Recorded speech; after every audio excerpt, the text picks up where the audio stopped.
America's longest war is almost over. And for 4 young combat veterans, it's time for a final mission.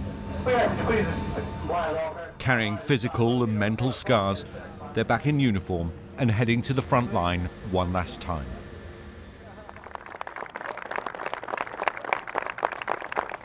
They're welcomed as heroes by those who share a bond of service and sacrifice. They've come to Afghanistan to help their own recovery and to share their stories with others. Once a devil, always a devil. Because behind the smiles and applause lies a darker story of life on the home front, where 22 veterans are committing suicide every day. Thank you, sir. Captain John Urquhart served in Iraq with the US Marines. He received wounds to his head and body.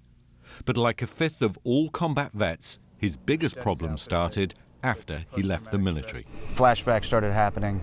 I started seeing images of bodies that I'd picked up, and just horrible pictures in my mind, images, and then I would see faces of the Marines on other people that were walking by, and I couldn't get these things out of my mind. And I was angry not only about losing some of the Marines and things that happened, but I was also angry at some of my former commanders. Night sight and has a thermal capability as well. For 13 years, American troops have been going into battle.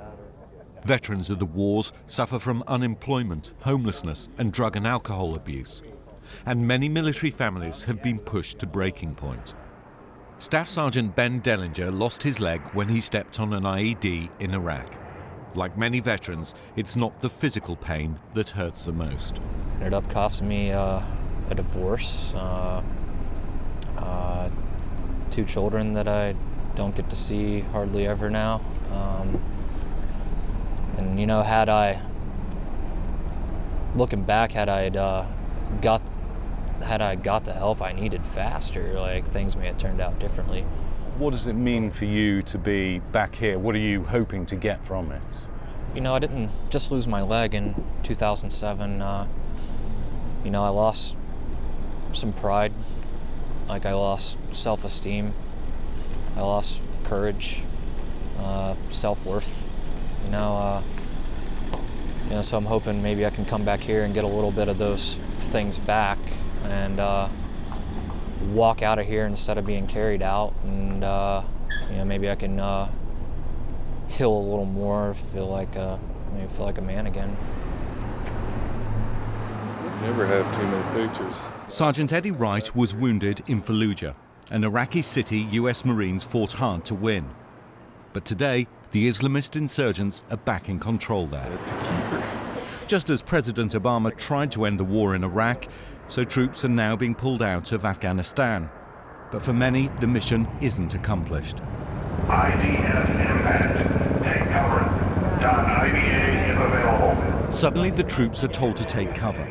The Taliban are attacking. Attention on the fog. All traffic, move out of the routes. All that wounded warriors get inside the route. Reluctantly, the vets agree to move into an armoured vehicle for protection.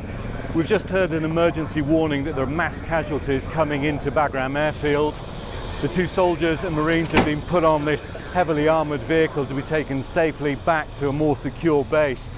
It's an illustration that even now, as US combat troops are pulling out of Afghanistan, the dangers are very real. Later, we learn that 2 Taliban rockets had hit the prison on the base. 40 inmates were injured, some seriously. For the vets, it's a stark reminder of what it's like to be back on the front line, and that America's wars are not over. And it brings it to light, like with Iraq getting basically handed over to ISIS, and progress that we made there, and I left my hands over there. It has to make me wonder, what are we doing? What's going on? What are the people who are making these decisions thinking? Does it bring it back to you in any way?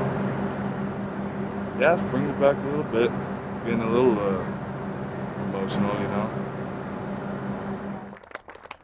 Veterans earn the highest respect from their comrades and the American public, but often have to deal with injuries on their own. Captain Casey Wolfe was wounded when he stepped on an IED in Afghanistan. If you had your time again, would you do the same again? I would. I absolutely would.